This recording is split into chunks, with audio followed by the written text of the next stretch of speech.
Buenas tardes, hermanos, hermanas, ¿cómo se encuentran? ¿Bien? ¿De buenas?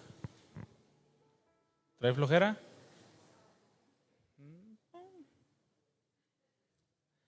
Voltea con el que tienes a un lado y dile, mantente despierto. Mantente despierto porque vamos a aprender de la palabra. ¿Están listos? Bueno, pues vamos a abrir nuestra Biblia en el libro de Hechos. Vamos a abrir el capítulo 13, por favor. Y ahí manténgalo, Hechos capítulo 13.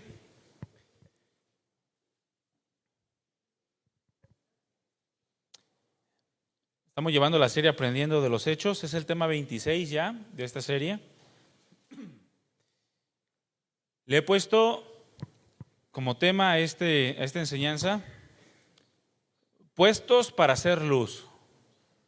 Puestos para hacer luz.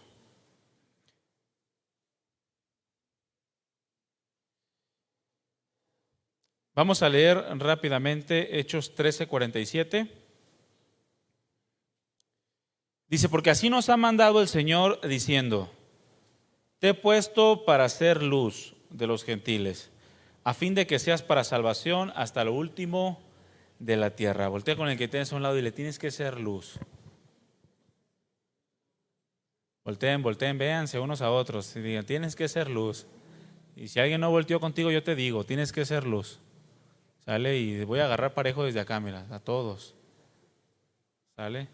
Ninguno se quedó fuera. Tenemos que hacer luz.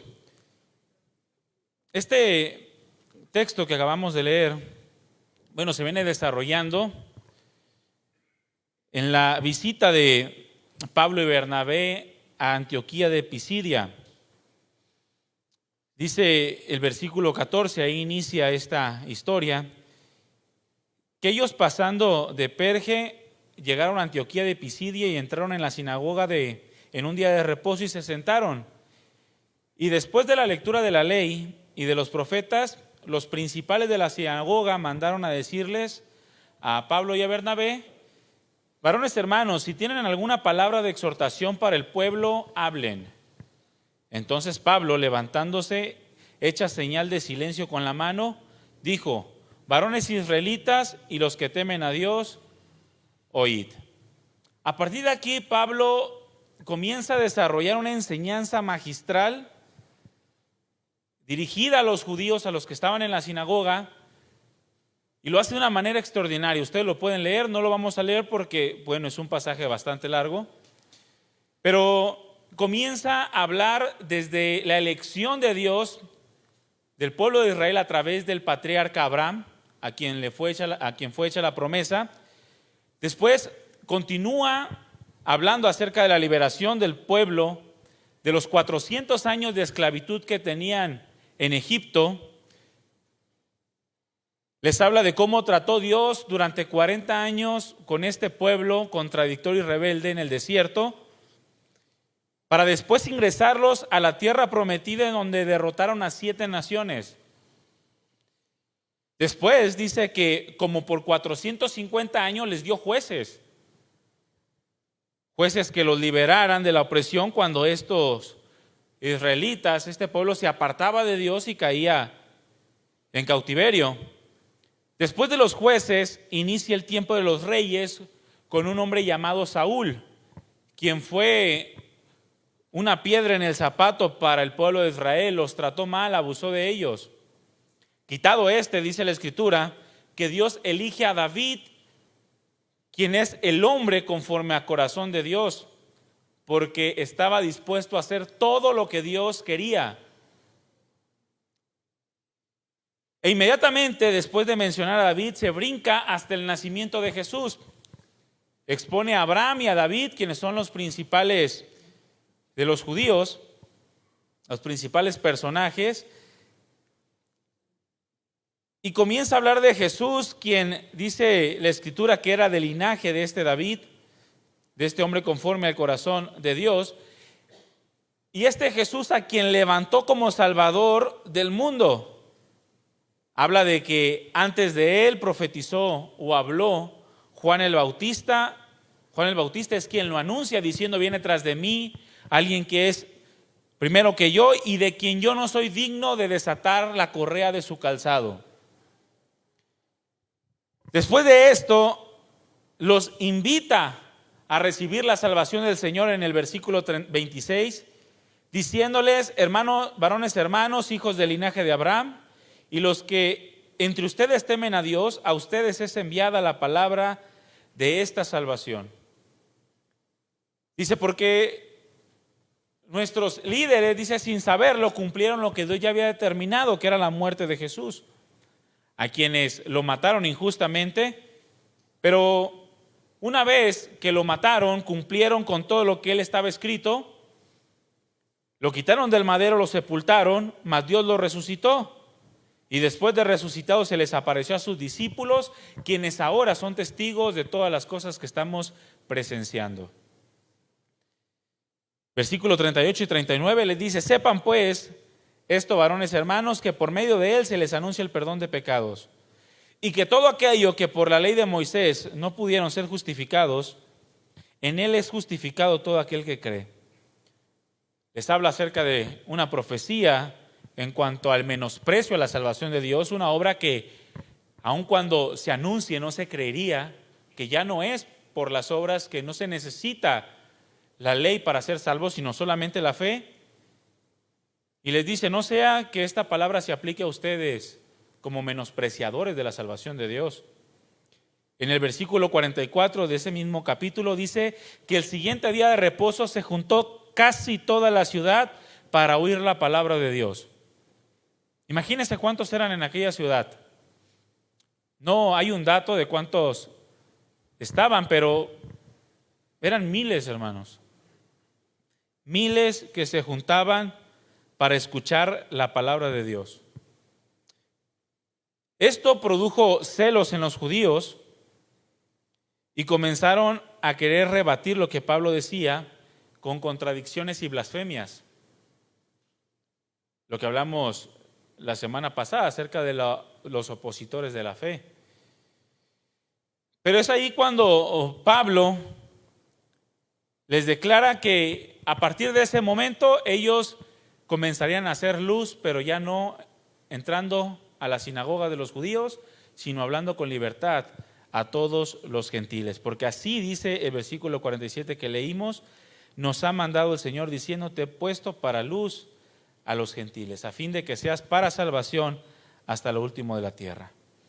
Los judíos rechazaron el mensaje del evangelio que Pablo les predicó, lo que produjo que Pablo y Bernabé centraran su ministerio en lo que aquello el Señor les había o le había puesto a Pablo desde el principio, para cual lo había escogido: la predicación del evangelio a los gentiles. ¿Y quiénes son los gentiles? Nosotros somos los gentiles. Pablo, ante esta situación, expone, siendo inspirado por el Espíritu Santo, sin saberlo, la verdad, una verdad que es aplicable a la iglesia de Cristo por todas las generaciones hasta nuestros días. Y esta verdad es que estamos puestos para hacer luz a las naciones. La iglesia y cada uno de nosotros como cristianos o como creyentes estamos puestos para hacer luz. Este pasaje que Pablo está, o esta frase que Pablo está exponiendo, la toma de una profecía de Isaías 49:6, el cual es un pasaje mesiánico, es decir, un pasaje que se aplica estrictamente hablando o exegéticamente hablando a Cristo Jesús, pero que también es aplicable o que aplica él mismo a su función en relación a la labor a la cual había sido encomendado. Y nos dice que lo mismo es para todo aquel que pertenece a Cristo Jesús, todo aquel que tiene el deseo o el interés de continuar su obra, la obra que Cristo Jesús comenzó, y llevar el evangelio hasta lo último de la tierra para testimonio de la misericordia del Señor a todas las naciones, para que inmediatamente después venga el fin, es decir, el día del Señor. Ahora, el mandato tiene que ver con lo que Dios puede hacer a través de nosotros como sus siervos. El mandato de ser luz a las naciones tiene que ver, repito, con lo que Dios puede hacer a través de nosotros como sus siervos. Dile al que tienes a un lado, Dios puede hacer algo a través de tu vida. Dile, Dios puede hacer algo a través de tu vida. ¿Cuántos de ustedes quieren ser usados por Dios? Bueno, Dios puede hacer algo a través de sus vidas. ¿Por qué? Porque somos puestos para luz de las personas, a fin de que la salvación llegue a sus vidas. Lo cual nos dice que tenemos una encomienda dada por Dios, una encomienda que tenemos que cumplir.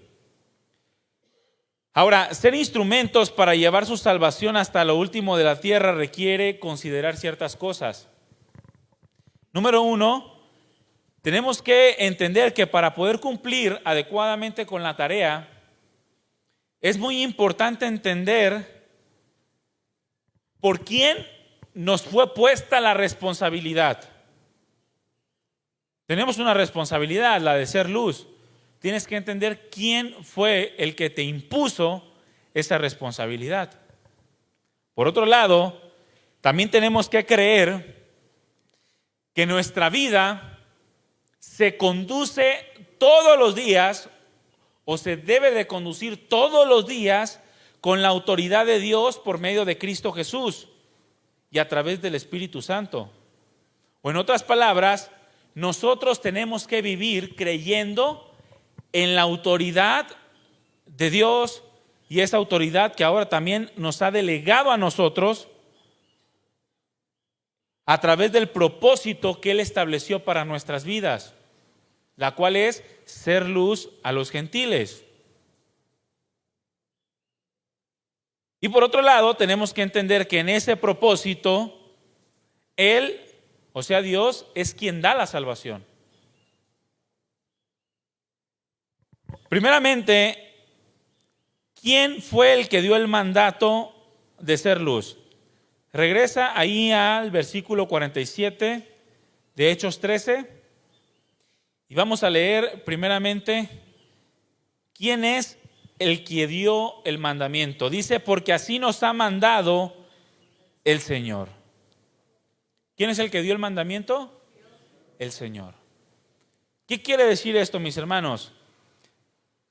Que no debemos tomar en poco el mandato, no debemos tomar en poco la autoridad, no debemos tomar en poco la responsabilidad. Tenemos que actuar conforme al mandato que Dios nos dio. Y Dios, mis hermanos, es la máxima autoridad.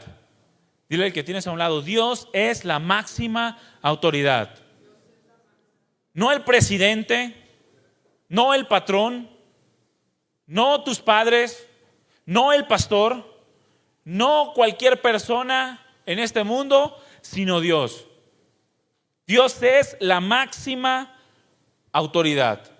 Y recibimos, mis hermanos, la orden del Señor de ser luz a las personas. Ahora, ¿qué implicaciones tiene esto? Porque tenemos que considerar siempre quién es el que nos está hablando. ¿Qué implicaciones tiene que el Señor sea aquel que haya dado el mandamiento? Bueno, primeramente, les digo que en muchas ocasiones no consideramos el significado de la palabra Señor y pensamos que es nada más un título de respeto, como lo hacemos como cualquier otra persona, como cualquier adulto mayor. ¿A cuántos de ustedes les acostumbraron a decirle a las personas mayores Señor? ¿Sí les acostumbraron? Yo llego al kinder de mi hija y me dicen Señor, y yo estoy joven, pero así nos acostumbraron. ¿Tiene bigote? ¿Ya es señor? No tiene bigote, es jovencito. Y debido a nuestro contexto cultural, no magnificamos o no entendemos lo que implica que Jesús, que Dios sea el Señor. Bueno, la palabra Señor en el hebreo es la palabra Adón, de donde se deriva la palabra Adonai. ¿Cuántos habían escuchado esta palabra? Adonai. Bueno, esta palabra que significa Señor nos habla de alguien que es amo sobre todas las cosas, pero no es un simple amo. Aplicado a Dios, es un amo sobrenatural. Es un amo que está sobre cualquier cosa en esta tierra. Es un grado que se aplica única y exclusivamente como un título al verdadero Dios. ¿Y cuántos dioses hay? Uno solo. Es decir, que a nadie más, mis hermanos, se le aplica el título de Señor como amo sobrenatural de todas las cosas.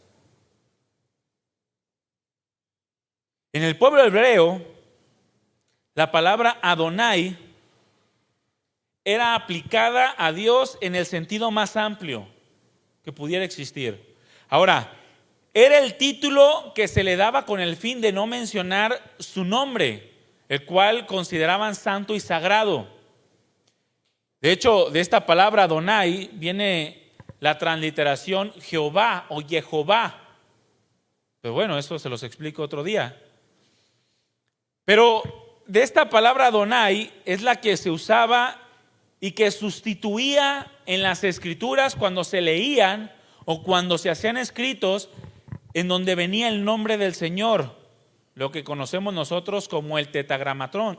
Bueno, no sé cómo se lo dije bien, pero eso. O Yahvé o Yahweh, como usted lo quiera mencionar. Ahora, esta palabra Adonai nos habla de el Señor, pero de señores. ¿Cuántos han dicho, tú eres el Señor de señores? Bueno, nos habla de un Señor que es sobrenatural. Todos los demás señores son naturales, son terrenales y corruptos. Es decir, se pudren. Todos nos vamos a ir a una tumba y nos van a comer los gusanos. Si es que no nos creman antes, ¿verdad? Pero no está hablando de ese tipo de Señor. Adonai nos habla del Señor de toda la tierra. Así lo menciona en algunos pasajes de la Escritura. Nos habla de un énfasis en la posición suprema y en el poder supremo que solo y exclusivamente le pertenece al verdadero Dios. Es decir, que cuando tú mencionas a Jesús o a Dios como Señor, tú estás dándole toda la autoridad máxima sobre tu vida. Y muchos lo mencionan 365 veces en una oración de 5 minutos. Es decir, que cada vez que tú lo mencionas le estás diciendo, tú tienes la posición y el poder supremo sobre mi vida. Tú eres la máxima autoridad sobre mí. Ahora cada vez que tú menciones Señor, considera esto, ¿de acuerdo? ¿Para qué? Para que no sea una muletilla en tus oraciones, para que no sea una muletilla en tus discursos, sino que verdaderamente tú lo estés aplicando en el sentido bíblico de la palabra. El que tiene el poder y la autoridad suprema sobre tu vida. ¿Así es o no es así? Bueno, cada vez que lo menciones, considera esto. En este sentido, mis hermanos, en nuestras vidas no debe de existir un mayor mandato que el de nuestro Adonai, que el de nuestro Señor. Cualquier mandato que sea fuera de Dios, fuera del Señor, debe de ser inferior en autoridad a lo que el Señor te ha ordenado que tú hagas. Amén. Dile, tú eres mi Señor, dile a Dios. ¿Sí consideraste el significado que te acabo de dar? Tú eres mi Adonai, eres mi Señor, supremo en autoridad y supremo en poder sobre mi vida. Por lo tanto, no existe, mis hermanos, mayor mandato, mayor mandamiento, mayor instrucción, o no debe de existir en la vida del cristiano una mayor autoridad que la del Señor. Y aquí es donde muchas veces no comprendemos, porque mis hermanos, igualamos el mandamiento del Señor al mandamiento de los hombres. Igualamos el mandamiento del Señor a nuestros deseos personales. Y con esto vamos alejando nuestro corazón de lo que es la verdadera adoración a Dios. ¿Tú quieres adorar verdaderamente a Dios en espíritu y en verdad? ¿Sí o no? Bueno, el mandato del Señor tiene que estar sobre tus deseos, tiene que estar sobre los deseos de los demás. No tienes que permitir que nadie ni nada absolutamente en esta tierra se ponga al mismo nivel de Dios o sobre el mandato del Señor. Jesús reprendió a los sacerdotes debido a esto, a los fariseos, a los escribas. Y en Marcos capítulo 7, versículos 7 al 9, el Señor les dijo: ustedes en vano me honran. Está escrito así de cada uno de ustedes: en vano me honran, porque enseñan como doctrinas mandamientos de hombres. Enseñan como palabra de Dios cosas salidas de su propio corazón. Y mis hermanos, la iglesia cristiana está llena de estas cosas. La mujer no debe de usar pantalón porque eso es del diablo. Enseñan como doctrina mandamientos de hombres, porque eso no está escrito ni salió de la boca de Dios. No te peines. ¿A algunas sí le gusta ese mandamiento? Pero no te peines, porque los peinados ostentosos, dice Pedro, que no deben de ser. Y descontextualizan todo y hacen ley e igualan a la ley de Dios mandamientos de hombres. No te pintes. Y tuercen algunos otros pasajes diciendo que tenemos que guardar el sábado para recibir salvación, como si el sacrificio de Jesús fuera insuficiente. Porque dejando el mandamiento de Dios, dice versículo 8, se aferran a la tradición de los hombres. Se aferran a la tradición de los hombres, a los lavamientos de los jarros, de los vasos y de los vasos de beber, y hacen otras muchas cosas semejantes. Les decía también, bien invalidan el mandamiento de Dios para guardar su tradición. Pregunta, hermanos, ¿qué se necesita para ser salvo? Me dijeron como 10 mandamientos. A ver otra vez. ¿Qué se necesita para ser salvo? Fe. Fe. No es fe más arrepentimiento. No, el arrepentimiento confirma la fe. No es fe más asistir a la iglesia. No, asistes a la iglesia como obediencia y como gratitud a Dios por la salvación.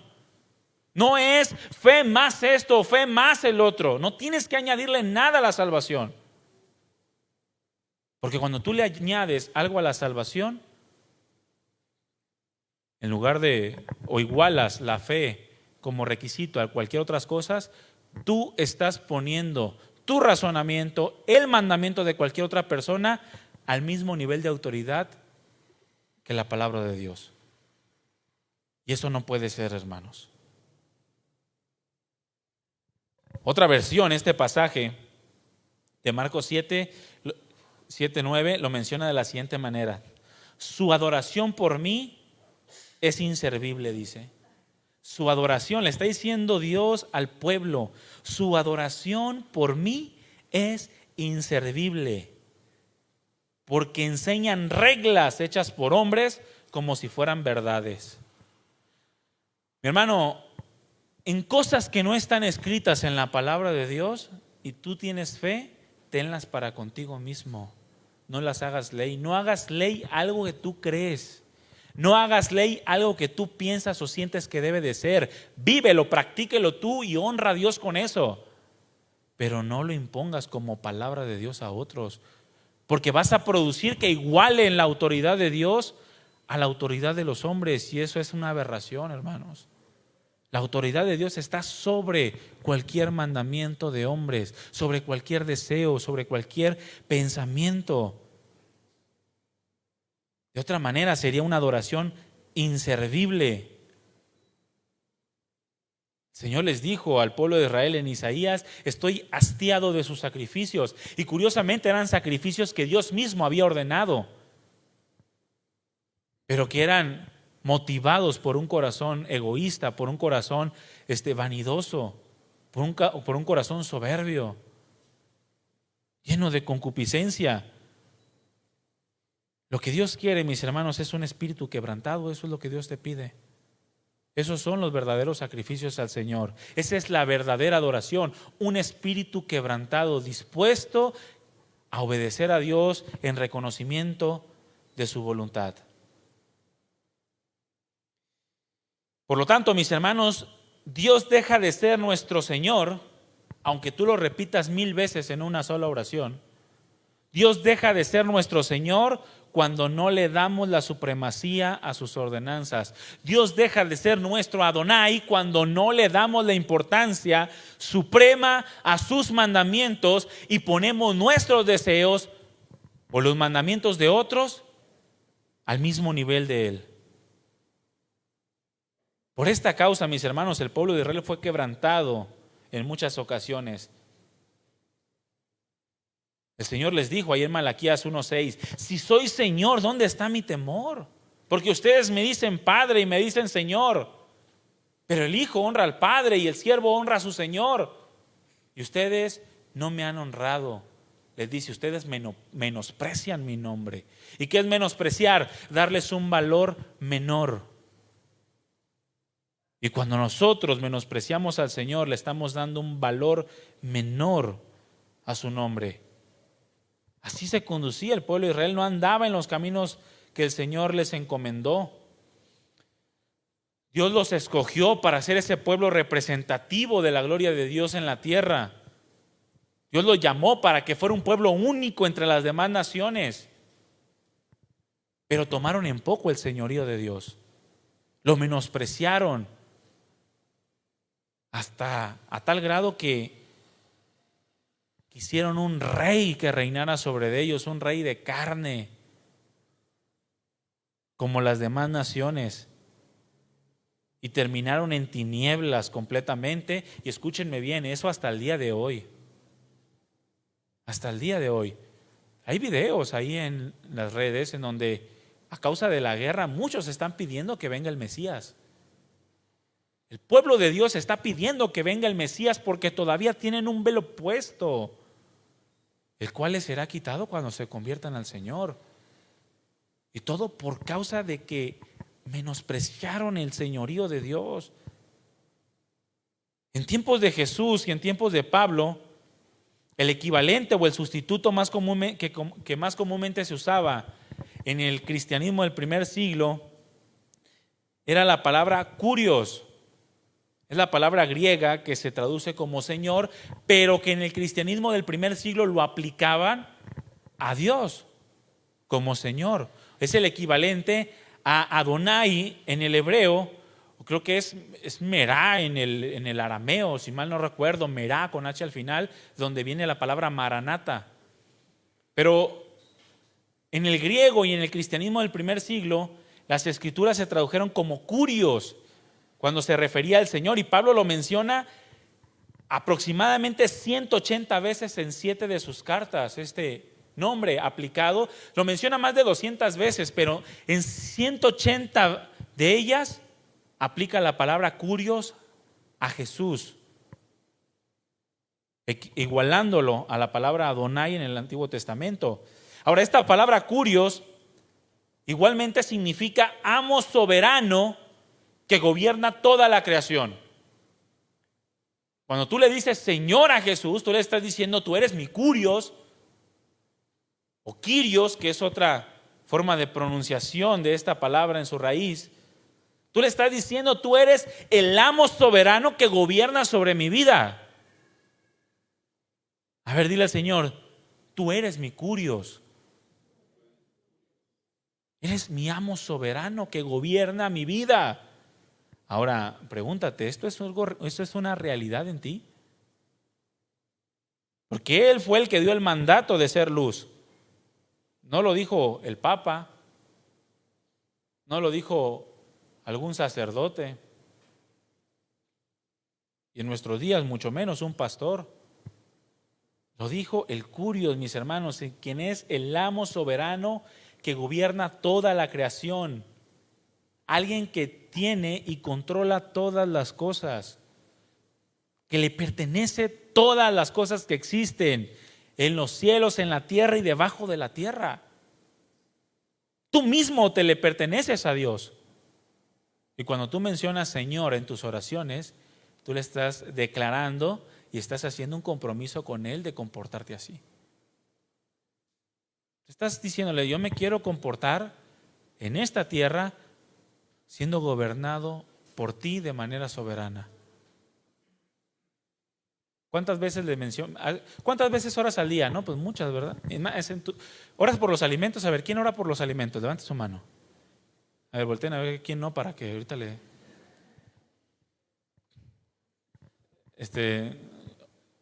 Paréntesis. Cuando oramos por los alimentos es en acción de gracias, ¿sale? No oras por los alimentos, los alimentos no necesitan oración. Pero oramos en acción de gracias, ¿de acuerdo? Digo, ese es un paréntesis ya. Volvemos al punto. Cuando tú oras, miren, estamos acostumbrados y nos enseñaron a mencionar Señor. ¿Sí o no? ¿Cuántos de ustedes mencionan Señor en sus oraciones? Bueno, cada vez que tú oras, aunque no lo quieras, te estás comprometiendo a sujetarte a Dios, siendo Él tu máxima autoridad sobre todas las cosas, sobre todas las personas. Aunque tú no lo quieras, tú estás haciendo compromiso con Él.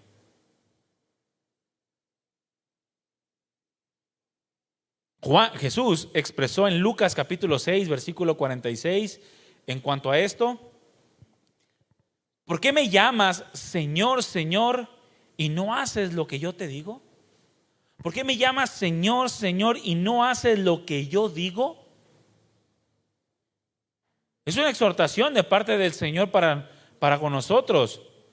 Lo que nos está diciendo Jesús es que es absurdo, y escúchame bien, no solo absurdo, es insensato decirle Señor a Jesús, decirle Señor a Dios, escuchar su palabra y no hacer lo que nos dice.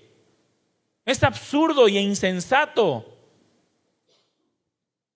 Aquel que llama Señor a Jesucristo tiene que andar y tiene que hacer lo que el Señor dice que haga y que viva. Lo que el Señor dispone para nosotros. De otra manera sería absurdo decir que es nuestro Señor. Ayer o antier, fue un chavo, me ayudó a lavar el carro ahí en la casa.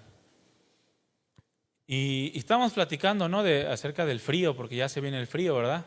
Tráigase su suéter, porque los aires están prendidos. Entonces, y ya me empezaba a decir acerca de regiones que les gustaban, ¿no? Y me decía, la que más me gusta es San Miguel de Allende, dice. Ahí esa me encanta. Pero dice, lo que no me gusta, yo nunca he ido a San Miguel de Allende, pero pues le creí, ¿verdad? Me dice, lo que no me gusta es que es un pueblo prácticamente extranjero, dice, van muchos extranjeros, dice, y los menús están en inglés.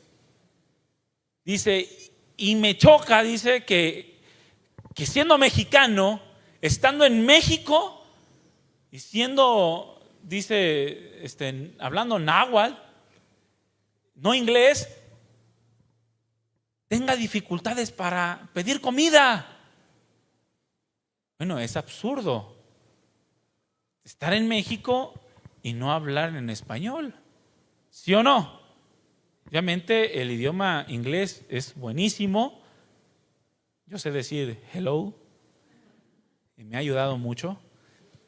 Pero cuando te relacionas en otros ámbitos, en ciertas áreas específicas, sería absurdo decir que somos mexicanos y creernos extranjeros, ¿no? O sea, eso es algo absurdo. Bueno, es lo mismo. Absurdo decir que el Señor nos gobierna, pero no vivir bajo su gobierno. Que somos del reino de los cielos, pero ignorar sus leyes y sus mandatos. Es absurdo, es insensato. Es como un hombre que edifica su vida, su casa sobre la arena. No va a tener un cimiento real en esta vida. ¿Por qué, mis hermanos? Porque es con base en la autoridad real que Dios tenga sobre nuestras vidas según el peso que le demos nosotros a su palabra sobre nuestras vidas, que podemos llamarlo Señor. De otra manera es absurdo. No puedes llamarlo Señor si su voz no tiene autoridad sobre ti. No puedes llamarlo Señor si su palabra no tiene peso en tu corazón. Mejor no le llames Señor. Para poder hacer nuestra labor como cristianos, conforme al mandato del Señor, debemos hacer de las palabras de ese Señor, de sus ordenanzas, nuestra máxima autoridad, nuestra más grande autoridad en todo lo que hacemos. Solo así vamos a poder cumplir el mandamiento. Porque cuando no es Jesús, cuando no es Dios, cuando no es Adonai o el Curios, nuestra máxima autoridad, entonces no le obedecemos. No somos obedientes, no te cuesta trabajo desobedecerle. Te avientan las mentiras, pero eres bueno para las mentiras. Eres bueno para pelear con otros. No te interesa hacer luz. No te importa si tienes bueno o mal testimonio, porque no representas al Curios, te representas a ti mismo. Pero cuando tú sabes que estás representando al Señor de señores, al Señor de toda la tierra, al amo soberano de toda la creación, entonces tienes temor de Él. Y hablar y hacer conforme a sus palabras y mandamientos. Y ese temor te lleva a querer obedecerle. ¿Significa que nunca vamos a fallar? No. Significa que aún en nuestras fallas vamos a hacer lo que Él nos dice. ¿Y qué nos ha dicho que hagamos cuando fallamos? Que nos arrepintamos, confesemos nuestros pecados y que enderecemos nuestros caminos. Eso es lo que nos ha dicho. Y aún en eso Él tiene autoridad sobre nuestras vidas. El Señor nos dijo: te he puesto para luz a las personas, para salvación. Y de esa forma, mis hermanos, tenemos que procurar conducirnos en todo tiempo, porque el mandato lo dio el Señor. ¿Quién dio el mandato? El Señor.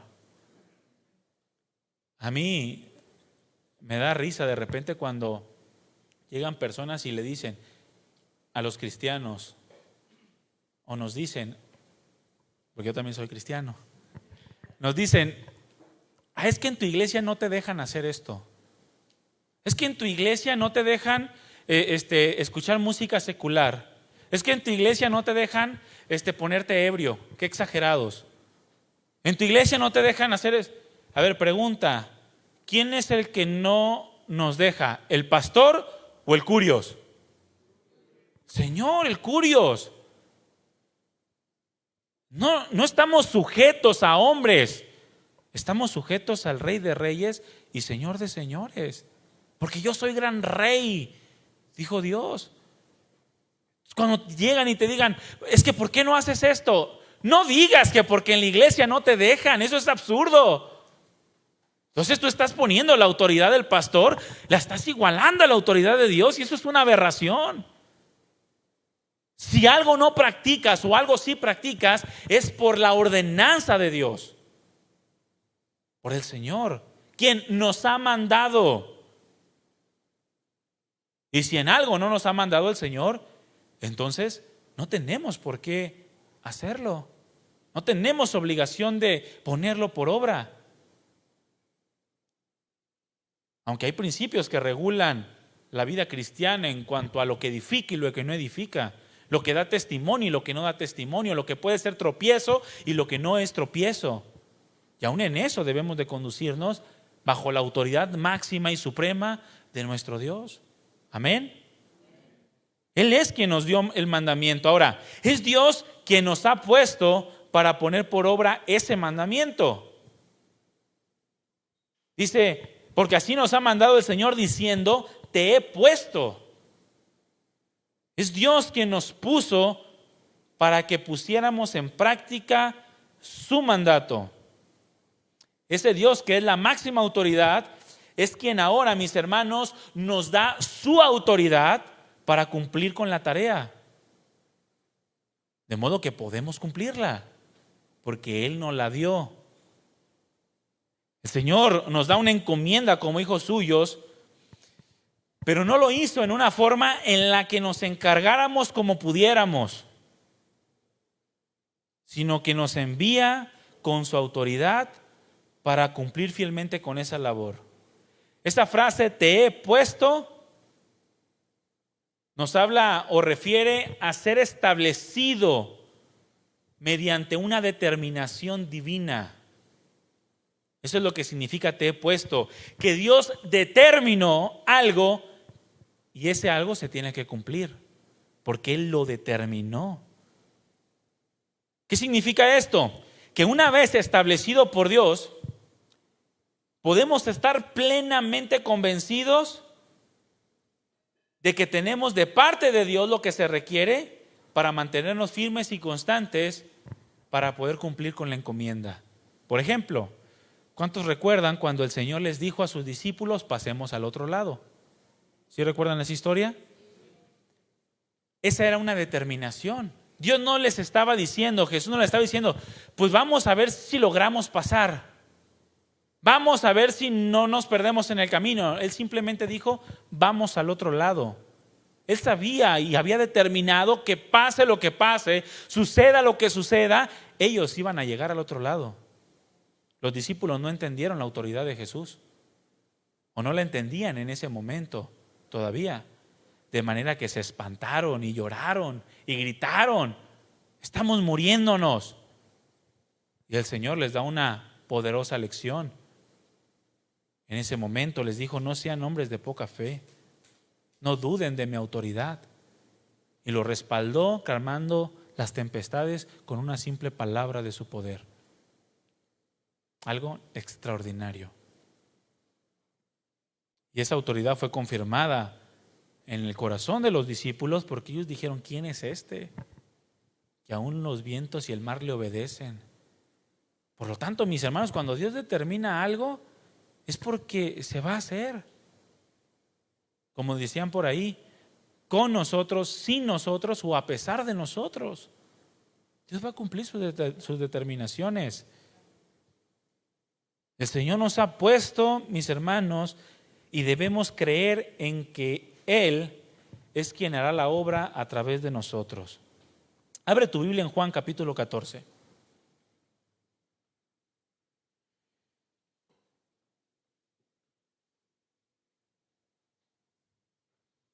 Juan capítulo 14.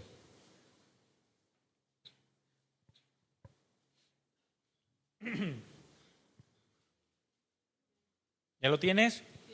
Vamos a leer del versículo 10 hasta el versículo 14. El contexto es cuando le preguntan al Señor, oye Señor, pero ¿cómo vamos a saber el camino? Y le dice, yo soy el camino y la verdad y la vida. Y nadie va al Padre sino por mí. Muéstranos al Padre y nos basta. Y en el versículo 10 le dice, ¿no crees que yo soy en el Padre y el Padre en mí? Las palabras que yo hablo, no las hablo por mi propia cuenta. Y subraye lo que sigue a continuación. Sino el Padre que mora en mí, Él hace las obras. ¿Quién es el que hace todo? El Padre de Dios, el Señor. Él es el que hace sus determinaciones. Nosotros tenemos que estar puestos para ser sus instrumentos. Versículo 11, créeme que yo soy en el Padre y el Padre en mí. De otra manera, créeme por las mismas obras. De cierto les digo, el que cree en mí, las obras que yo hago. A ver, ese que cree en mí también te incluye a ti y a mí, ¿o no? ¿O nada más a los del tiempo de Jesús? ¿O nada más a Felipe o a los apóstoles? ¿A quién? También nos incluye a nosotros, ¿no? Dice ahí, el que cree en mí. El que cree en mí, las obras que yo hago, él las hará también. Y aún mayores hará, porque yo voy al Padre. Hablando del corto tiempo que Jesús tuvo en esta tierra, nosotros tendríamos más tiempo para hacer más cosas. No habla y no tiene nada que ver con un poder superior de nosotros en relación al poder de Jesús, ¿sale? Y todo, escuche bien, versículo 13, y todo lo que pidieren al Padre en mi nombre, lo haré, para que el Padre sea glorificado en el Hijo, y si algo pidieres en mi nombre, yo lo haré.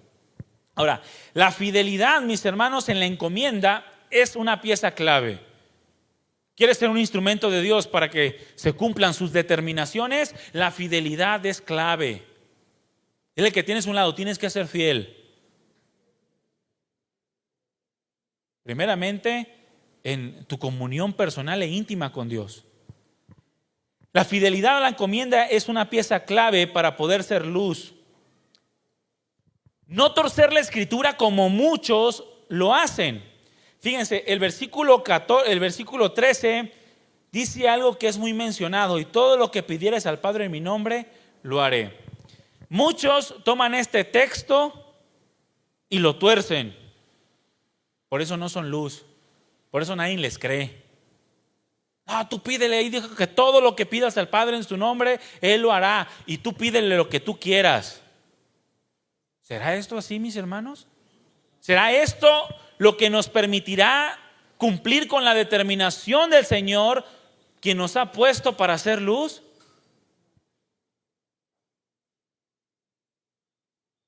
Y argumentan que esto es suficiente para pedir todo lo que quieran a Dios, pero todo lo que sus deseos carnales quieren. Pero la fidelidad, mis hermanos, consiste en llevar la obra que Él nos ha encomendado, y este pedir se limita a lo necesario para poder hacerla. No es todo lo que pidieres al Padre, es todo lo que necesites para ser fiel a su encomienda. Por ejemplo, ¿qué pidió Pedro cuando les quisieron truncar el camino para la predicación del Evangelio? Él pidió que con todo denuedo les permitiera seguir predicando el Evangelio. Cuando los amenazaron y les dijeron que ya no tenían que hablar más en su nombre. Pregunta, ¿su oración fue contestada?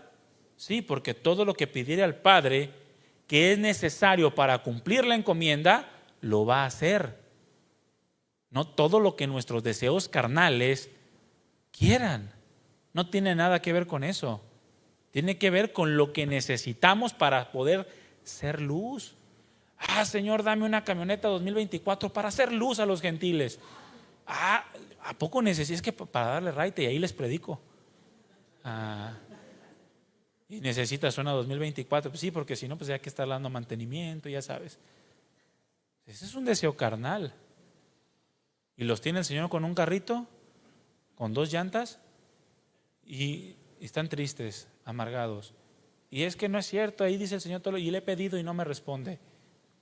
No, es que no se refiere a todo, se refiere a lo que es necesario para hacer la obra de Dios. El contexto de este pasaje está hablando de las obras que Jesús hizo, de las palabras que Él habló, y todo basado en su ministerio. Por ejemplo, ¿qué pidió Esteban cuando estaba siendo apedreado? ¿Qué pidió? No les tomes en cuenta el pecado. Además, ni siquiera le dijo: Señor, ayúdame a aguantar las pedradas. Simplemente les dijo: Señor, yo voy a ti, solamente no les tomes en cuenta ese pecado. Pregunta, ¿el Señor lo hizo? ¿Respondió esa oración? De ahí salió Pablo, de ahí salió Saulo de Tarso. ¿Qué pidió Cornelio mientras oraba esperando una respuesta del Señor? Este hombre en quien sus oraciones y sus limosnas habían subido hasta la presencia del Señor, quien era un gentil, un romano, un idólatra, mas sin en cambio había escuchado hablar del Dios de Israel, había escuchado hablar del señorío de Jesús y de todas las obras maravillosas que Él había hecho, y clamaba a Dios. ¿Pero qué pedía? ¿Un caballo 2024? No, él pidió que fueran y le predicaran el Evangelio. Y le dijo Dios a Pedro: ve, porque él ora. Y su oración fue contestada, y todo lo que pidió al Padre en su nombre se lo respondieron. ¿Qué pidió la iglesia cuando aprendieron a Jacobo y a Pedro y mataron a Jacobo, y a Pedro lo iban a matar también? ¿Pidieron un nuevo papa? No, pidieron que el Señor liberara a Pedro y su oración fue contestada. ¿Qué pedía la iglesia cuando el Espíritu envió a Bernabé y a Saulo al principio del capítulo 13 de los Hechos? Estaban orando unánimes, pidiendo que la obra del Señor se hiciera, e inmediatamente el Espíritu envió a Bernabé y a Saulo para la expansión del Evangelio. Mis hermanos, todos ellos estaban involucrados con la encomienda del Señor: te he puesto para hacer luz. Y lo que pedían era con base en esta encomienda: te he puesto para hacer luz. Nuestras peticiones, nuestras oraciones tienen autoridad cuando pedimos conforme a la encomienda, no cuando pedimos para satisfacer nuestros deseos. Estas oraciones, pues es posible que Dios no te las responda, y si te las responde, pues es gracia sobre gracia. Pero tenemos que estar involucrados en el mandato del Señor, porque Él es nuestra máxima autoridad y también nos ha dado esa autoridad para poder cumplir el mandamiento. También dijo el Señor en Juan 15:20: acuérdense de la palabra que yo les he dicho, el siervo no es mayor que su Señor. Si a mí me han perseguido, también a ustedes los perseguirán. Y después dice: si han guardado mi palabra, también guardarán la suya. ¿Por qué? Porque cuando hacemos la labor que el Señor nos encomendó, llevamos su autoridad. Y la misma reacción que tuvieron con Él, la van a tener con nosotros. Si a Él lo persiguieron, pues también te van a perseguir. Pero también hubo algunos que guardaron su palabra y que fueron salvos, que creyeron, que recibieron la salvación de Dios. Bueno, también a través de tu vida va a haber otros que van a guardar la palabra de Dios, si tú estás involucrado en la labor. Ahora, ¿por qué Jesús estaba tan seguro de que si habían guardado la palabra de Él, también guardarían la palabra de todos aquellos que creyeran en su nombre? ¿Por qué? Bueno, porque fue Él mismo quien nos puso esta labor. Él mismo es quien la sustenta, quien sustenta su obra. Es Él mismo quien nos equipa para llevarla a cabo, de manera que cuando hacemos lo que el Señor nos mandó, sin duda alguna, Dios obrará a través de nosotros. Si tú dices: yo tengo 25 años de cristiano y nadie se ha acercado a la salvación por mi vida o a través de mi vida, entonces significa que tú tienes 25 años sin ser luz. Porque si tú cumples con la encomienda, sin duda alguna guardarán tu palabra, porque no es tuya, es la de Dios. Y esa palabra va con la autoridad de Cristo. Y su palabra, dice la Escritura, que va y cumple el propósito por el cual fue enviada. A través de tu vida, mi hermano, si tú te involucras en este mandato, a través de tu vida el Señor va a traer almas a su salvación. Vas a ser luz para las gentes, luz para las personas. Y si no has sido luz, significa que no hay luz en ti. Y necesitas que resplandezca esa luz en tu corazón. La autoridad, mis hermanos, de Cristo también se vio reflejada en la gran comisión. En Mateo capítulo 28, versículo 18 al 20, Él nos delegó esa encomienda y nos dio su autoridad para poderla llevar a cabo. El ser luz, dice: toda potestad me es dada en el cielo y en la tierra. Por tanto, id y haced discípulos a todas las naciones, bautizándolos en el nombre del Padre y del Hijo y del Espíritu Santo, enseñándoles que guarden todas las cosas que les he mandado. Es decir, la palabra del Señor. Y he aquí, yo estoy con ustedes todos los días hasta el fin del mundo. El Señor nos enfatiza que Él es, o que es Él, quien tiene toda la autoridad en el cielo y en la tierra. Pablo nos dice a través de Filipenses que también debajo de la tierra. Pero ahorita no nos involucra predicarle a los demonios, ¿verdad? A los espíritus encarcelados. Por eso dice en los cielos y en la tierra. Y nos enfatiza que Él tiene toda esa autoridad. para llevar a cabo su obra de salvación en el mundo. Ahora, una obra que hace el Espíritu Santo, pero que usa a la iglesia como un testimonio de ese poder, de su poder salvador, a través de la predicación del Evangelio, porque así agradó a Dios salvar a los creyentes por la predicación. De manera que es esa autoridad la que se va a cumplir en el mundo. La cuestión está en que muchos ignoramos lo que es el Evangelio. Ya se van a reanudar las capacitaciones. Asista, es palabra para su enseñanza.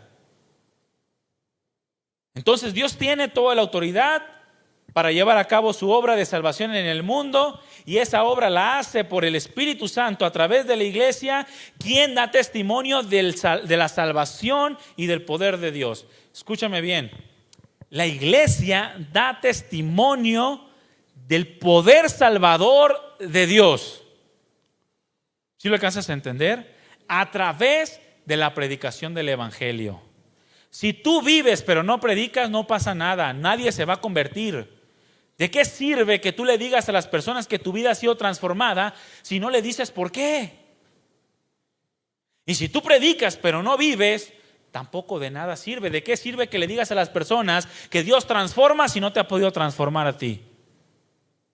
Una sin la otra, no hay luz. Es una luz que se extinguió. Por eso a muchos les da cuscús predicar el Evangelio. O una de dos: porque no viven, o porque prefieren vivir sin predicar y sin atribuirle toda la gloria de su transformación a Dios. Muchos no quieren predicar el Evangelio.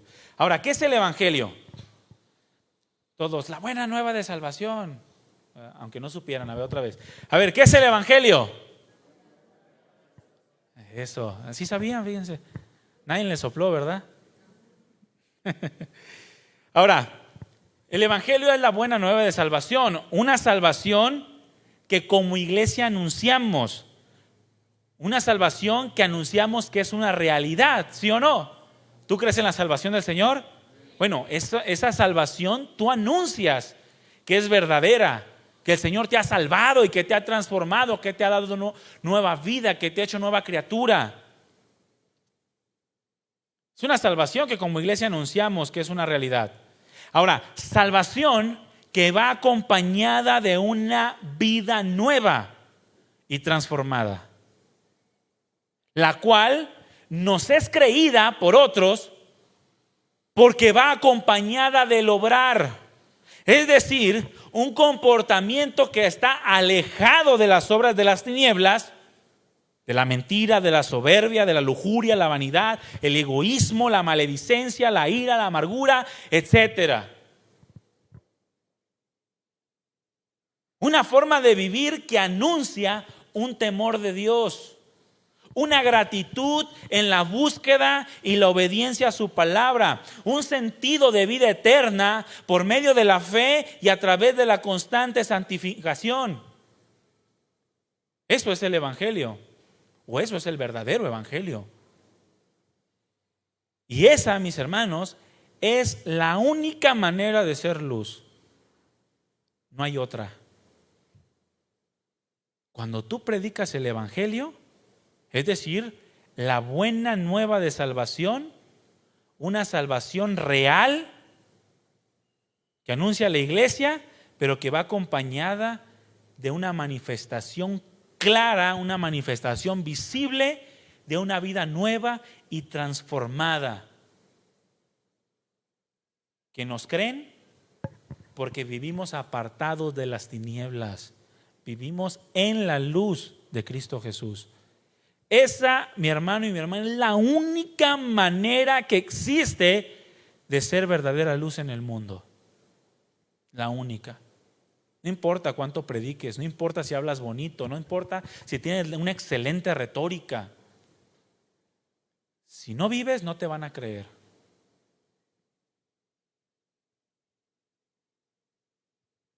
Y tampoco no importa cuánto vivas o cuántas buenas acciones hagas, si no le atribuyes tu comportamiento a la máxima autoridad que es Dios, no importa, no va a haber salvación en aquel que te escucha, en aquel que te ve.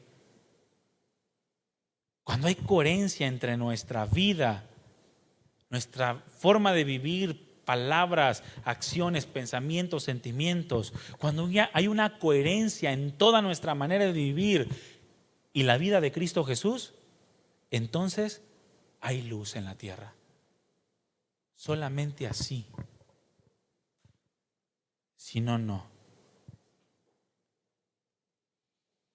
Y nosotros hemos sido puestos para hacer luz. Amén. Pónganse de pie, hermanos. Vamos a dejarle aquí porque vamos a la mitad. La otra mitad la pasamos a la próxima semana, ¿de acuerdo?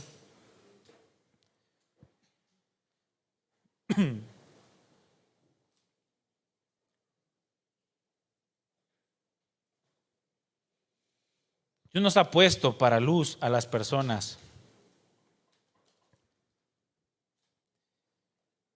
Hay personas que van a rechazar la luz.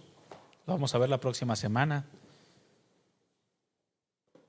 Dice la Escritura que la luz vino al mundo, pero los hombres amaron más las tinieblas, porque sus obras eran malas, porque todo aquel que aborrece la luz no viene a la luz para que sus obras no sean reprendidas. Hay personas que ciertamente van a rechazar nuestro testimonio, pero que no sea porque no hay coherencia entre tú y Cristo Jesús, que sea porque aman más las tinieblas que la luz, porque no quieren ser expuestos en su forma de vivir. A Pablo y a Bernabé los rechazaron los judíos. Ellos cada vez que iban y evangelizaban a una zona, lo primero que hacían es entrar a la sinagoga. No se iban con los gentiles. Entraban a las sinagogas y ahí predicaban. Pero a partir de este momento, cuando los judíos rechazaron el mensaje de la salvación, a partir de ahí ellos comenzaron a predicar a otras personas que estaban dispuestas a aceptar la autoridad de Dios sobre sus vidas. Dice la Escritura que los gentiles se regocijaban porque se les estaba ofreciendo una salvación que jamás habían escuchado en su vida, una salvación por la fe. No tenían que hacer nada, Dios la había ganado para ellos. En un mundo, en un contexto en donde tenías que hacer miles de cosas para poder acercarse a Dios, ellos traían un mensaje de liberación, un mensaje de luz, un mensaje de esperanza. Pero para poder ser recibido tenía que haber una coherencia entre aquel que había resucitado y ascendido a los cielos y los que ahora continuaban con su labor. Y eso nos compete también a nosotros. Es la única manera de ser luz. Y es nuestra encomienda como hijos de Dios. Eso lo ha dicho el que tiene la máxima autoridad sobre todas las naciones de la tierra. Él pone reyes y quita reyes. Todas las almas son mías, dijo Dios. Él es la máxima autoridad. Nada tiene que pesar más en tu vida sino la palabra de Dios. Pero esa misma autoridad es la que te ha delegado para que puedas hacer luz vivas, tengas coherencia en todo lo que tú hagas.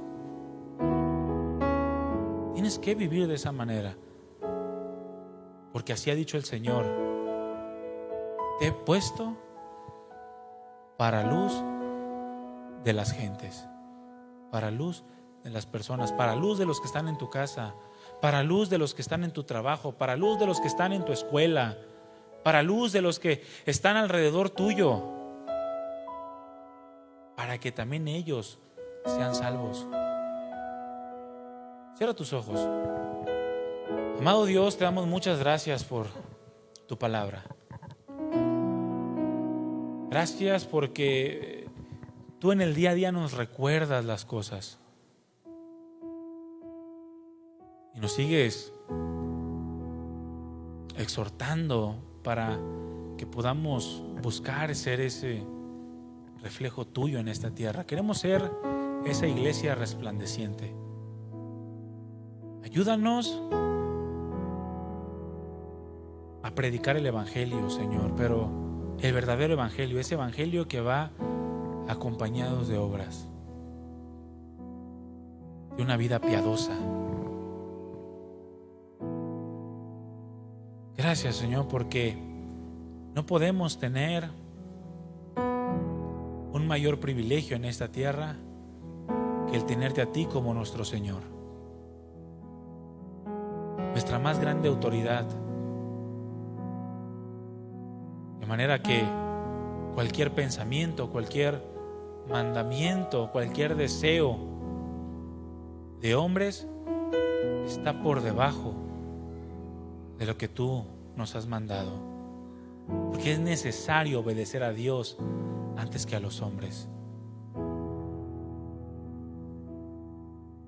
Por lo tanto, no tememos a lo que nos puedan hacer los hombres, no tememos lo que el hombre pueda hacer, porque lo más que pueden hacer es matar el cuerpo y ya no pueden hacer nada más. Más bien tememos al Rey de Reyes y Señor de Señores. Tememos al amo soberano sobre toda la creación, quien después de haber muerto puede destruir el alma y el cuerpo en el infierno. Por eso queremos adentrarnos, involucrarnos más contigo, con tu verdad. Ayúdanos, Señor, a renunciar a todo aquello que pueda estorbar o que esté apagando nuestra llama, que esté apagando nuestra luz. Porque el justo es como la luz de la aurora que va en aumento. Y nosotros, Señor, somos tu iglesia justificada por tu sangre, por tu sacrificio, por medio de la fe. Gracias, Padre mío, gracias por habernos amado así, por habernos salvado y por habernos puesto como luz a las naciones. Y perdónanos si no lo hemos sido, si hemos en algún momento temido más a los hombres que a ti, si en algún momento hemos sido incoherentes, pero queremos seguir trabajando y queremos seguirnos esforzando. Muchas gracias, amado Señor y Salvador. Ponemos nuestras vidas en tus manos, ponemos esta iglesia, esta congregación en tus manos, para que de aquí se levanten grandes luminares en el mundo, que sean usados con poder para que todo lo que pidiéramos al Padre en tu nombre, tú lo hagas. En el nombre de Cristo Jesús te damos muchas gracias, amado Dios y Padre nuestro. Amén. Le damos un aplauso al Señor, hermano.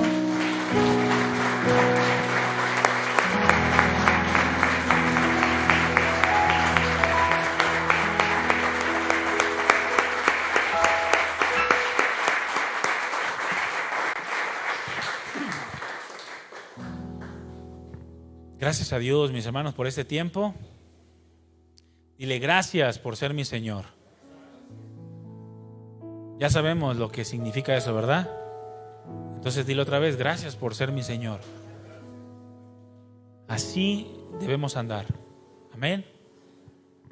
No se olvide, mi hermano, sea luz alrededor de su vida, ¿sale? Que Dios les bendiga, Dios los use en donde quiera que estén, los guarde y nos vemos en la próxima reunión, hermanos. Recuerde que el miércoles no hay reunión, corra la voz, y los matrimonios estén atentos al WhatsApp para las indicaciones del retiro. Amén. Nos vemos el domingo. Que Dios les bendiga, hermanos.